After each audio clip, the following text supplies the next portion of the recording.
Samantha Young, welcome to Book Club. Thank you so much. Thank you for having me. I'm excited to be here. Oh my gosh, I know that my listeners their jaws are on the floor and know how dearly I love you and how often I talk about you on this podcast, so I'm sure they're happy to hear from you.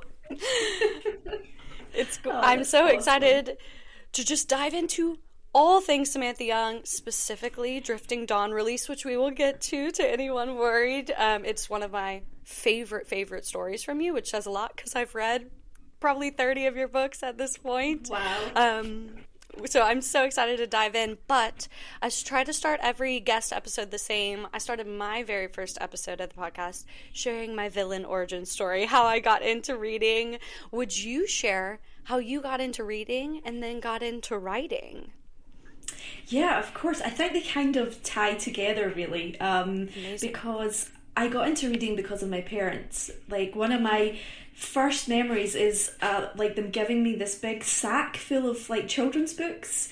And that was just the beginning. And my favourite childhood memories are me and my mum going to the public library once a month and leaving with a big pile of books every single time. Sometimes rereads. Yeah, just the absolute best. It was like, what people who are obsessed with designer handbags, that's how it felt for me as a child going into the library. It was just yes. Designer everywhere. Gotta collect. Yes, absolutely. And it just kind of led to, well, I think I was about 8 when I read The Lion, the Witch and the Wardrobe by C.S. Lewis. And it was one of the kind of more first, like, more complex children's books that I'd read. And it just was like, the imagination was incredible. And I think it just sparked mine. And I began writing terrible short stories as a child.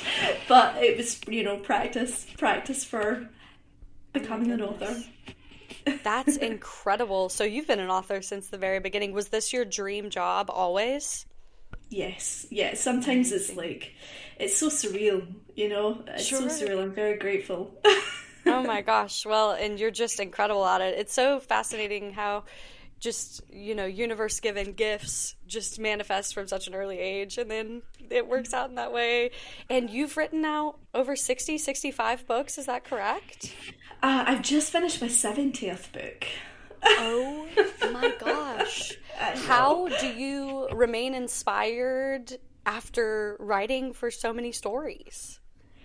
Do you know, I've always been inspired by, the things around me, music, books, movies, my experiences, other people's experiences, documentaries, all of those things. And that's a well that will never run dry, So I'm very lucky. As long as I'm privileged enough to be able to have access to those things, hopefully that means I'll be writing for a very long time to come. Incredible. Do you ever experience writer's block, or does it just flow from you?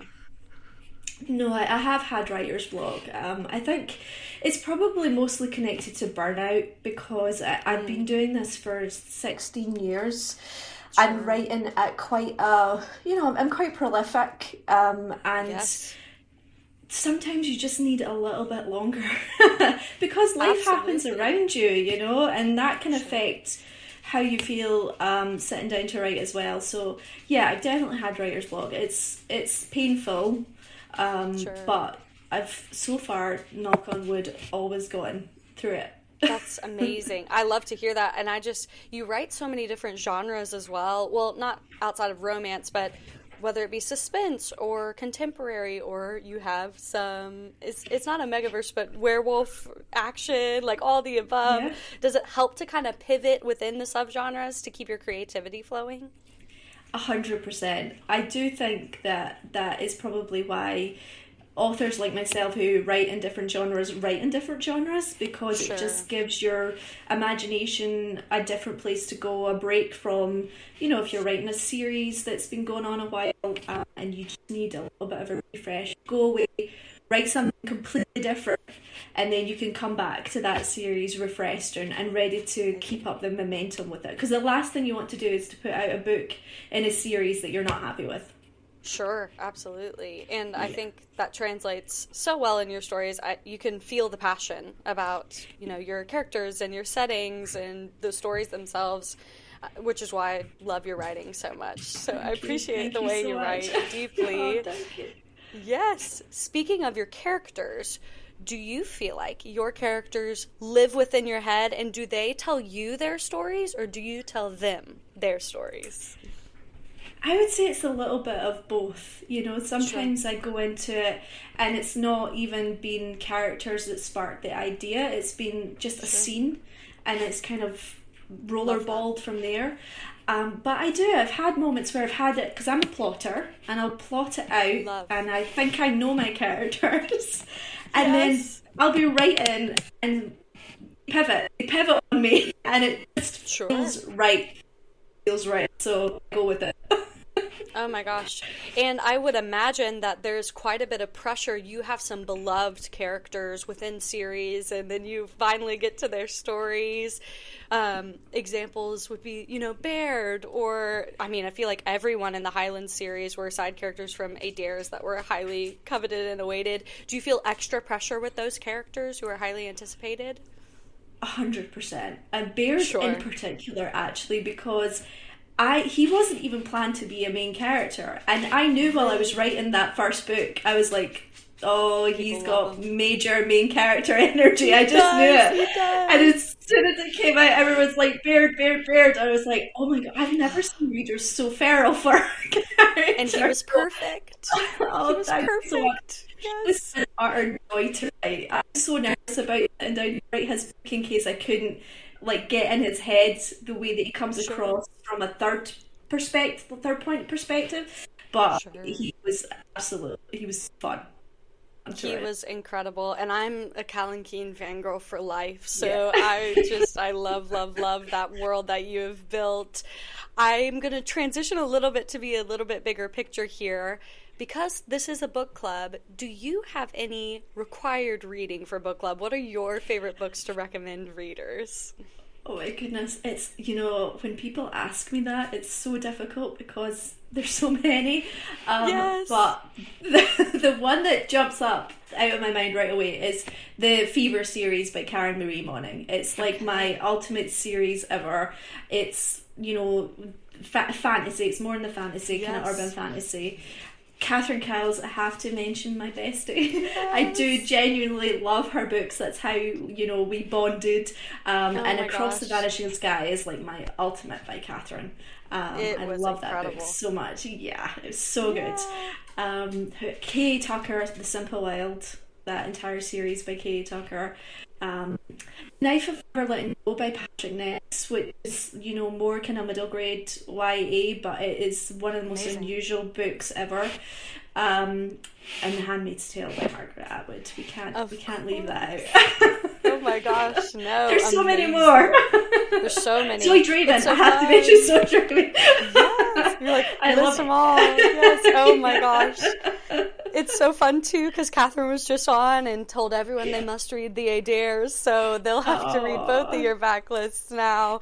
And yay. I couldn't agree more. Amazing. Okay, well, now everyone has some good books to add to their TBR. I would love to shift a little bit just to about your author career. I am so fortunate to have so many authors in this book club who listen along every week, and you are just so experienced and have, been through every wave of this industry. Things have changed so much. Tropifying books wasn't really even a thing that long ago. No. So I'd love to chat about your career a little bit. One of my favorite questions to ask, if you could grab coffee with yourself at any point in your career, whether it was a hard time or the very beginning, which version of yourself would you like to have coffee with, and what would you like to tell her? It's a tough I one. would love to have coffee with myself when I first got into the industry, Yeah. because I hit quite big quite soon into my career. I'd only been self-publishing less than a year before On Dublin Street hit big. And Amazing. then there was just lots of ups and downs throughout it. Sure. And I was so hard on myself, very hard on myself. And I turned 40 this year, and I'm kind of like entered this new decade feeling very liberated and Sure. just wanting to, you know, focus on the things I have achieved rather than worrying about the Yes. things that I didn't. And so I'd go back and tell myself that's what you need to do. Like, be kinder to Yes. yourself. Oh my gosh, yes. That's so hard to just be Hmm. patient, kind, and celebrate your wins. I feel like Yeah, that's a very hard thing to do. Oh very my hard thing gosh, to do. yes. And to anyone listening who has not read On Dublin Street, which Samantha just mentioned, phenomenal. It's phenomenal, phenomenal. Please Thank you. read them. Yes, oh my goodness. What would you say you're most proud of when it comes to your author journey? Honestly, that I'm still here. Yeah. Like, I had things that I wanted to achieve. I like, since I was a teenager, I wanted to be a New York Times bestseller, and I Yes. can't even believe that that's on my author headline. Amazing. But when a Dublin Street did do well, me and my agent had a conversation about what I thought my future, what I wanted out of my future in this industry, and I just said to her, longevity. That I want to Hmm. be able to write for the rest of my life, and as I said before, it's been a lot of ups and downs. So I'm just really proud that I've kind of managed to make it through all of those and still be able to Yes. be writing books. Just the resilience of Yeah, coming back from hard moments. And I tell clients I work with regularly, the only way you don't make it is if you quit. You just have to keep 100%. going. Yes. 100%. Yes. Definitely. Was there a story in particular, whether it be from, Adair's Highlands or even back in your backlist, that was the easiest for you to write? And then was there one that was really, really tricky for you? I would say in the Adair family series, Only You was the trickiest. And Really? yeah, it was. Not just because it was the last book in that series. I don't really feel like I felt that for that because I knew there was going to be a continuation. But Sure. it was a really difficult. The characters are very flawed in that book. And they're very Hmm. flawed. They were very young, and they make mistakes when Yes. they're younger, which is real. But you want people to fall in love with your characters, and sometimes it's really Yes. hard when they've made mistakes that impact others. And Sure. so that was a challenge to just get that right. There was a lot of like re editing throughout that book. And even now, even though I wrote it and I stand by that that was the right story for the two of them, I still get so mad at the hero in that book, even when I Oh, like reread yes. it. I I get love so him mad and I love at his grovel. I him. love it. So, But that's it. You needed that in order for the grovel to really mean something, and I totally. love I love a good grovel. So You're the that queen that of a was a grovel. challenging book. Oh I my do love a gosh. grovel. No one grovels like a Samantha Young MMC. It's just the best. And it's interesting you say that because I think that Drifting Dawn gives to me Only You vibes in the best possible way with the second chance and the enemies and all the things. So, or not enemies, but just the feelings that came from the past. So, I will dive into that later on. But what book was very easy for you to write? Easy. In terms of like, I had so much of it in my head for so long. Here Hmm. with Me was the easiest. It was the longest book, so it did So take a good. long time to write. But Sure. I actually pitched that book to my publishers years ago. Like, I pitched that just after the Dublin Street series finished, Oh and my they gosh. wanted to move away from Scotland. My publisher, so we can't. I know.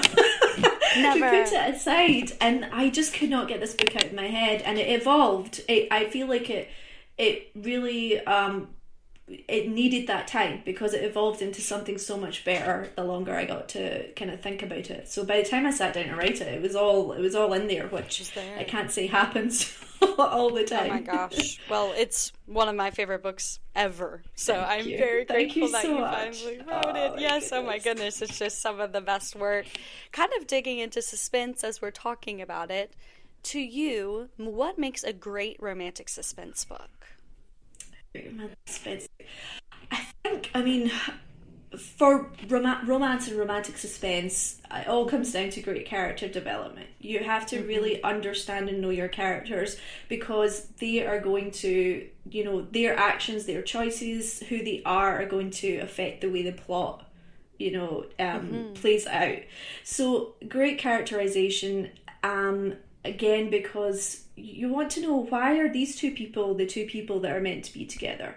It has to be in how you've worked out who they are and why they fit. And also, like, the suspense, I would say red herrings. Like, you have to have some really good red herrings for suspense. And not just kind of like throwaway. They have to be kind of integral to the plot, so that your reader could be drawn down any avenue before we actually get to the real main suspense element. Yeah. Oh my gosh, one of my favorite suspense plot lines ever is Half-Light Harbor, and just the jaw-dropping moment in that story. Like, I got chills thinking about it. Like, just the way that played out. Just, you just continue to blow away. So I feel like I'm like, I love this book, but you're one of my favorites, so I think I just love them all. I apologize. And it's just like, this is my favorite, that's my favorite. So much. Just Samantha Young is my favorite, I fear. So, where do you get your inspiration for your suspense storylines, and is your Google search history a little bit suspect?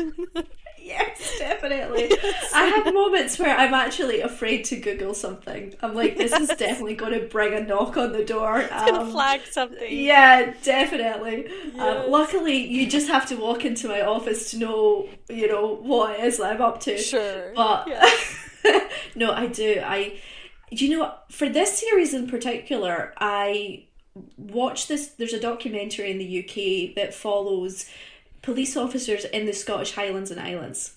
And it's really eye-opening, this documentary. Yeah. And it's episodic, so there's 6 episodes a series. It's been very popular. And it's been great for this series. It's really given me a lot of inspiration and facts to help make my suspense plots authentic. Sure. I mean, they're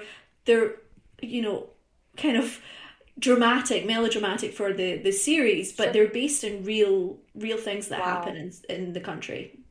Incredible. I would love to talk about the setting of your stories. I just feel like they are so crystal clear in the way that you describe, and I would assume and hope that a lot of it is inspired by your absolutely gorgeous home country of Scotland. Are your towns and locations always fictional, or are they inspired by somewhere? Where do you get your inspiration? They're definitely inspired by real places. I'm very lucky to have been born in such a beautiful, beautiful country, and gosh, yes. It's just a stunning place, and it's given me lots of inspiration.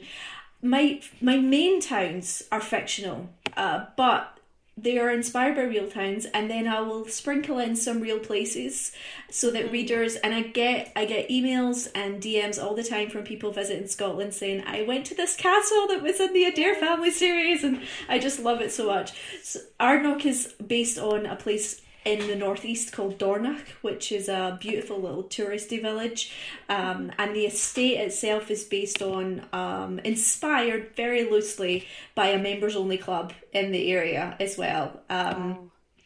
And then the new series, The Isle of Glenvullen, it's fictional, but it's kind of taken inspiration from Skye, the Isle of Skye, the Isle of Mull, and even a little island in the north of England called Holy Island, where people live there and they can't leave when the tide comes in because it washes away the road that connects to the mainland. So that's where I got the idea of the store. It's really I'm fascinated the island, and I just love this idea of people just we'll let our lives be dictated by the tide. That's fine. That's cool. Why not? And what a beautiful way to live, and just such a fun thing to imagine. I think Scotland needs to give you some commission on tourist dollars, because there has to be. I've been saying this for years. Yes, I've been saying this for years. My family's going overseas for vacation this summer, and my mom and I were like, Scotland for Samantha Young. Scotland for Samantha Young, please. France ended up winning out this time with the rest of the family. But as I told you before, Oh my gosh. As I told you before the episode, my mom and I are just the biggest Samantha Young fans. And so we're trying to convince Dad and my sister, we have to go to Scotland for Samantha Young. It was awesome. So I think you do need tourist commission. I'll send an email about that to somebody. I appreciate it. Yes, absolutely. Jumping back out a little bit to just suspense in general, and you're also the queen of a cameo. I love how homey your stories feel and getting to see the characters that we love so much over and over again. Have you ever left any Easter eggs that you wish people would notice but haven't, or is there anything that you're like, you should pay attention to this? I have one, but I think it's still too soon because I dropped the first Easter egg in Hart Street Lane, the Return to Dublin Street series, but the second Easter egg is in Drifting Dawn, so it's two different series. So really, it'll be readers that are reading both those series, and hopefully I'm waiting for someone to message me and be like, Samantha, what is this? What? Well, I said, there's another Baird. Is this true? Like, what is going on here? Yes, hello? I know. I was like, that name is very familiar. Yes. Yes, everyone. Is that correct? Is that my guess? There's a character who Baird is friends with, who we never meet on the page. Yes, but his yes. name is mentioned. Yes, yes. Okay. And then it's dropped again in Drifting Dawn. Yes. I said, I know you. Hello. Yes. Yeah. Oh my gosh. Okay. I'm glad that I wasn't crazy. I was listening and the lovely Shani said that and I said, hello? It's quite an unusual name, so I'm hoping people Yes. pick up on the fact that it's been Yes. said twice in two different series. I said to my mom, I said, is it just a coincidence that she named both? And she's like, certainly not. No way she did. So I'm very excited. Okay, I'm glad I was not going crazy. I was like, am I going crazy? Okay, everyone pay attention. Yay. I do just love your cameos and the world that you've built. It just feels like home in such a beautiful way. So thank you for the way you write that. Yes. I do love found family. It's one of my favourite things to read, and whether it's real family or found family, it gives cozy vibes. It really does. It really does. Speaking of tropes, then, do you have a favorite trope to write? A trope you'll never write? And then a trope you're dying to write? I feel like maybe after 70 books, perhaps there's nothing, no stone unturned, but maybe. I don't know. Like, I can tell you my favourites. I mean, you picked up on Enemies to Lovers. I just absolutely love to write those. It's just the banter. You can have, like, what I love about it is it can be, like, really lighthearted and snarky banter, or it can be, like, that kind of, like, really angsty, my chest is, like, aching. So I love that. I love Marriage of Convenience. I just love, like, the forced proximity and the tension in Marriage of Convenience. Skies Over Caledonia, one of the greatest. Yes. Absolutely. I love to read and write that trope. It's one of my absolute favorites. I'm trying to think of what... I don't think there's any trope, I don't think, that I wouldn't write. And honestly, maybe I have written them all.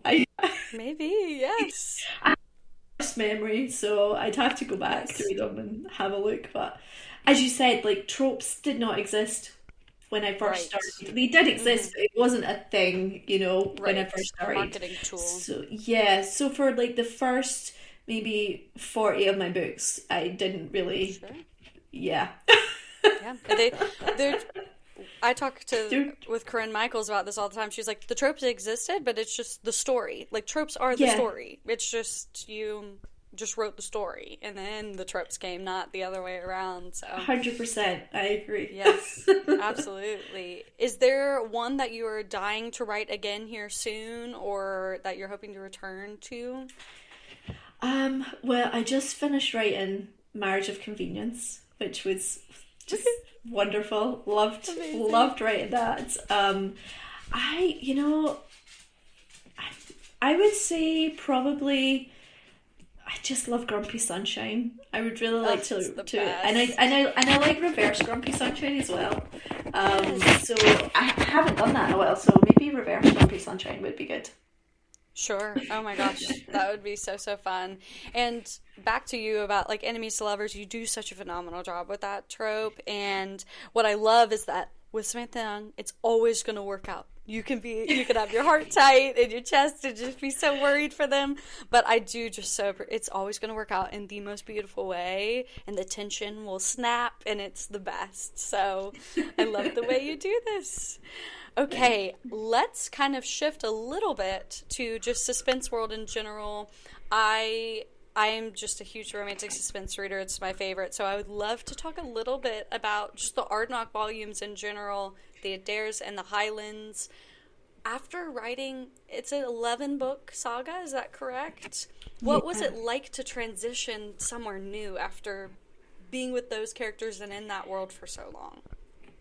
It was nerve-wracking. It was really nerve-wracking because when I finished the Adair family series, I was like, well, when I was coming up to finishing it, I was like, this is not done for me. I have so many more stories to tell in the series. Yes. But by the time I got to the end of it, I was ready to let go of the series, but it was, how do I create, because it really felt real to me. Even me as the author, it felt like it could be this real place, these real people, and I was like, can I recreate that? Is that even possible? So there was a lot of pressure, but I think the joyful thing about the Scottish Isles series is that it has that, quintessential Samantha Young feeling to it, especially being based in Scotland. But the island life gives it something different. It kind of has a different atmosphere to it. The suspense is a little bit different. It's a little bit more global, the suspense in this series compared to Ardnok. But I think the threads of what made readers love Ardnok are still in the Scottish Isles series. And the characters they just came fully to life for me when I started writing it, which was a great relief. Yes, oh my goodness. I just and I mean to the reader too, it's just like, oh, this is exactly what we love about Samantha Young, and just she's back, like, not that you went anywhere, but just back in the suspense world, because I love Back on Dublin Street too. I just love everything you do. So it's just so fun to get to go on that journey with you as a fan. Speaking of Back on Dublin Street and even the Highland series, you integrate second generation in such a fun way in your stories. Is it odd to see the children you write all grown up and falling in love, or is it just, well, of course? I think it's different for each of them, and I think sometimes I've been asked a lot about a particular character in the Dublin Street series, and I never gave him a story because he just was never in my mind to get a story. So he was kind of just like, no, he's the little brother, and I can't, for some reason, psychologically make that switch. But everyone else that's second gen for me, I always knew in my head that it might go there. If the series did well, I'm writing these people to grow up and get their own story. So I feel like it's all about intention. And with the Dublin Street series, I wrote on Dublin Street never thinking it was going to be a series. It did so well that it was my publisher. They were like, "Can we get a second book?" And so that's kind of where the series came from. But the series, the Highland series, that was always the intention, to kind of build over years, rather than just. And with the Ardnok volumes, Adaires and Highlands together, it adds to the found family. It just adds such a layer to that, of getting to watch, the Adaires and their love stories, and then towards the end there of the Highlands, to watch their children fall in love after all that time. Like, it's just the extra layer of found family you didn't even know you wanted or needed in the best way. Definitely, and I think it lets people see the previous characters. They're still happy. I think people want that. They want to know that the characters they loved, 20 years down the line are still in love and still happy. And Oh that my you can gosh, have yes. love in your 40s and it still be passionate and Yes. Oh my gosh. I read a book the other day and the line was women don't expire when they turn 40 and I was like, "Well, yes." Like, write it. Oh my 100%. gosh. Like what on earth? Yes, that's amazing. And Forever the Highlands is one that comes to mind where it's like we knew she would make the best FMC. Like we just knew it. Even as Yeah. when we read her when she was younger and then to watch her which is one of my favorite FMCs. Oh, thank you. Just so fun. Yes. All right. So let's see. I'm walking down a list. We've been segueing so I beautifully. know. You're just making me feel like I'm just feeling so smooth. Okay. So between the Adair's Highlands and the Scottish Isles series, which characters? I know we talked about books that came naturally to you. Were there any characters that came supernaturally to you, and then anyone who was difficult for you to write? I know we talked about Only You Um, and all that, but yeah. Characters. Well, anytime someone asks me who my favorite female main character is, it's Robin from Here With Me because she is yes, such an aspirational heroine for me. She is just like the incredible. ultimate badass. I wrote her to kind of be like she almost feeds off fear a little bit. You know, like Sure. it gets her adrenaline up, and I think that's why Yes. she was a cop and all of the things. So she's just a very interesting character, and I loved exploring her because she's actually quite from myself. And some of my favorite characters before are the characters that I could relate to the most. But I just loved her because she was so cool. She's the Really loved her for best. that. Yeah, and she was easy to write because I'd wanted to write a character like her for the longest time. Um, I would also say that in the Highland series, I think the easiest character to write was probably I would say Ailey actually because she had such a progression and it gave me a long Yes. time to like work with her character and figure out who she was and all the things that she would be dealing with behind the scenes based on the things that had happened to her. And I'm hoping that actually the readers would be quite surprised by some of the things that she had Yes. internalized because that's relatable, like people are Yes. not infallible, Hmm. they do and I do tend to overthink things and internalize Yes. these things. So she was really easy to write just because I had so much time with her.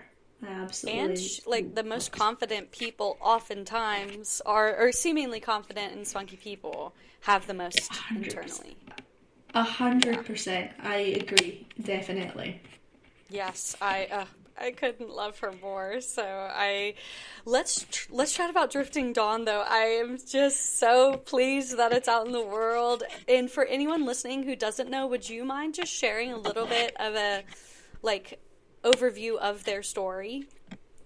Yeah, sure. It's the second book in the Scottish Isles series, but they're interconnected standalone. So if you read the first one, you don't have it. And it's about Beth and Quinn Macquarie, who were born on a Scottish island and were childhood sweethearts. But something happens when she goes off to university and they break up, and she never returns to the island because she's so heartbroken until 19 years later, unfortunately, because she loses her mum and she promises to take over her mum's business. And she's just trying to like get through the grief and move on and find her purpose again. And Quinn is a single dad who is determined to win back Taryn because he's never ever gotten Yes. over her. And obviously, with it being suspense, there's some kind of malicious forces, outer forces that bring them together at the same time trying to tear them apart. Oh my gosh. I'm just obsessed with this story and their love. And I love the way you usually write Second Chance where it's been like 20 years. And you Yeah. know, the just it's so fun to see how they've evolved and the way you do your prologues and your timing and kind of flashbacks and those kind of things. So it's absolutely incredible. And these characters are just so unique. So I would love to know what your favorite qualities about Quinn and Taryn are. Quinn, you know what I love about Quinn is that he learns quickly. He Mm, basically started off in the book. He's very emotionally closed off, which is surprising. The person that everyone comes for advice. He's so sure. great at like rolling out advice, but he does not open up himself. And it's when he realizes that's what he's doing, and he realizes it through his children. That's when he can be open with Taryn about how he feels about her. And honestly, I think he's the most romantic hero I've ever written. Some of his lines Yes. just are like Oh my so gosh. swoony. They are. They are. So Oh I my love that gosh. about him. And Taryn, you know what I actually really love about Taryn is that she's been put through so much and she's in She quite has. a vulnerable place. And she could be like, could be forgiven for being selfish. She's Hmm. not. She's like her genuine purpose is to be helpful to others. Is like she's Yeah. worked for a global charity or a national charity, and that is her purpose to help her. And really inspirational in Taryn. I adored her. And what I really loved, especially in the beginning, is she's like, don't come near me, don't talk to me. I just love a strong woman who's just like, don't you Yeah, dare. yeah. She knows her mind at the beginning of it, Yes. and it's all about communication between the two. It's not about holding unnecessary grudges or she genuinely does not want anything to do with him. And it's Yes. only as they're pushed together and they're forced into like proper communication they can get through what could be. Yes. Oh my gosh. And when you were speaking up, Quinn, I was thinking about this morning. You have so many different types of characters within your backlist. Like, you don't just write one type of man. Like, you think of Walker Ironside, and then you think of, I mean, Quinn, even. Like, they're so different. And it's so beautiful to just see how different, like, I really feel like they're just whole three-dimensional people that you write. I'm like, I Thank know you so them, much. and yes, oh my gosh, like, it's just, if he's grumpy, he's not just grumpy. There's something to that, and being the advice giver versus maybe closed off for whatever reason. And I know we chatted about, like, your characters in the beginning a little bit, but does that come naturally to you, or do you have to work to really get to know them?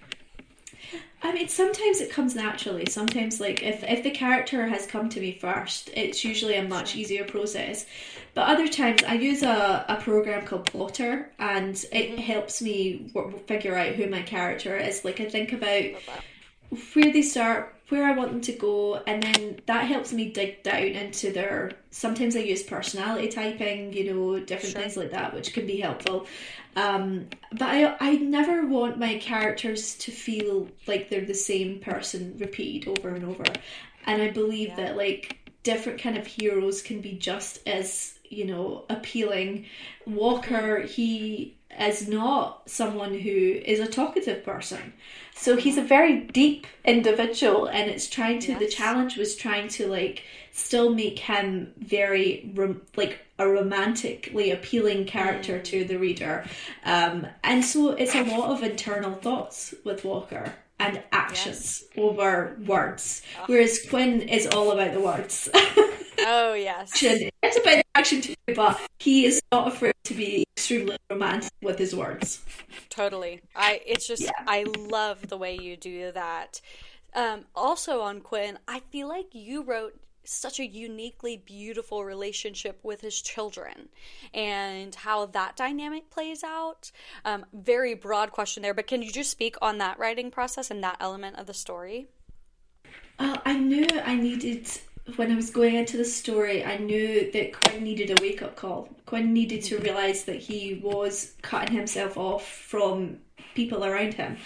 And I think the deepest relationship is between a parent and their child. Yes. Yes. And so if anyone was going to give him the wake up call, it was going to be his children. And so his Sure. daughter Heather, it starts off in the book, she's they're having difficulties in their relationship, and he doesn't know why. He's always been very close to her up until this point, and he, through the help of his sister Cami, he realizes that the only way he's going to get his daughter to open up is if he opens up to her first and start treating her like an adult. And so it was just a really beautiful moment between them, and I did cry while I was writing that scene. I really did. Too. Me too. Oh my gosh. It was just such a beautiful, again, just layered stories, because it's the suspense and it's the romance, but it's also the relationships, and Taryn with London, and just like her opening back up outside of that, and the B&B and the found family. Like, you have so many beautifully fleshed out storylines in your writing. I so appreciate it. Again, I feel like I'm like Samantha Young. I'm such a fan, and just always continually impressed. Thank you so much. Yes. It really does mean a lot. It really does, because that is the one thing a lot me and Catherine and other author friends talk about, is the more books we write is like keeping it as fresh as possible within the genre, so that long-time readers are still enjoying the books that we put out. Yes, and to anyone who is an audiobook listener, you have phenomenal audiobooks. To Americans who love the accents, Shane East continues to just do a phenomenal job with your stories. Has it been fun to like listen to your stories come to life? And do you listen to your own audiobooks, or is that like cringy moment for you? I can't listen to all. I will listen to little bits. I can't. It's very strange having something you've written, especially this kind of spicier scenes. Sure. But I have like brought to tears. Like, I've been sent. I sent auditions for a scene, and it was I deliberately picked a very emotional scene because I wanted to get that range. And I was like crying listening to it. I was like, wow, they're so talented. They're so incredibly talented. Yes, so to any audiobook listeners, Samantha's audiobooks are just a phenomenal listen. I highly, highly recommend. But what am I allowed to ask what is next? I saw just a few moments ago that you had shared your last now next on social media. Be sure you go follow Samantha if you are not already. Can you talk about anything with Twilight Tides coming up? Yeah, so it's coming out July 16th. I do character. I mean, I think we've read the book, I've guessed, and I do have a little thing at the end, but some readers missed that. So I'll not say here because I'll be posting on my socials at the beginning of next week. Because we have the cover and blurb reveal next Wednesday, so I don't want to keep anyone away. Well, this comes out on Wednesday, so go check Samantha's social media for all of the information. It's so exciting, and thank you for releasing so quickly that we don't have to wait. I'm so excited about that. And I try to end the episode, you kind of have an active, captive audience of Samantha Young fans. Is there anything that you would like them to know, or anything you would like to say to them? Just thank you so much for continuing to read the books, and I hope that you pick up on the Easter egg in Drift and Dawn, because it is important. And hopefully by the time everyone gets to the fourth book in the series, which comes out in October, will know more, and you'll realize why it's important. Oh my goodness. July and October, Samantha. Oh my goodness. You are keeping us just fed as readers. I cannot thank you enough for talking with me and letting me fangirl over you for 45 minutes. I'm like, I hope it's not too much, but I just truly... All. Thank you so much. Oh my gosh, I adore your stories. So much. I just cannot recommend enough. I honestly, I'm so appreciative, and every time I get tagged in one of your posts, it makes my day. So I'm so glad to hear it. It is often I get to the point where I'm like, I probably shouldn't tag her anymore. It's been 6 days in a row. It's been 6 days in a row of me saying, you need to read Samantha Young. So maybe I should give her a break from me, but I just there's such comforts and such phenomenal reads, and just some of the best in the suspense realm. So anyone listening who has not read, I just highly recommend. And thank you for joining us for book club.